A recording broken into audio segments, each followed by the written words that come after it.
మహాభారతం కాలంలో సతీ జరిగి ఉంటే మిగిలిన కౌరవులు Yeah. చనిపోతే అందరూ విడోసే. Correct. ఎలా వాళ్ళందరూ మరి ఉత్తర పరీక్షితుడికి జన్మనిచ్చింది, వాళ్ళ హస్బెండ్ అభిమన్యుడు చనిపోయింది, Correct. మరి విడో బతికే ఉన్నారు కదా. Right. How can you argue that Mahabharata కాలంలో సతీ జరిగింది అని? Stupid argument, right? You can clearly see. So అలా కొంతమంది థియరీస్ ఉన్నాయి. సో సతీ సహగమన్ అబాలిష్ అయింది, హ్యాపీ.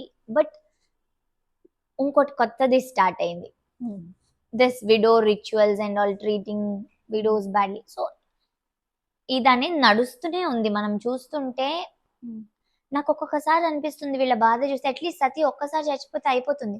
వీళ్ళు బతికుండి జీవితాంతం they are carrying thus inauspicious అని రోజు గుర్తు చేస్తున్నాం మనం, వాళ్ళకి హస్బెండ్ లేరు అని. మనం అర్థం చేసుకోవాల్సింది ఇక్కడ ఏంటంటే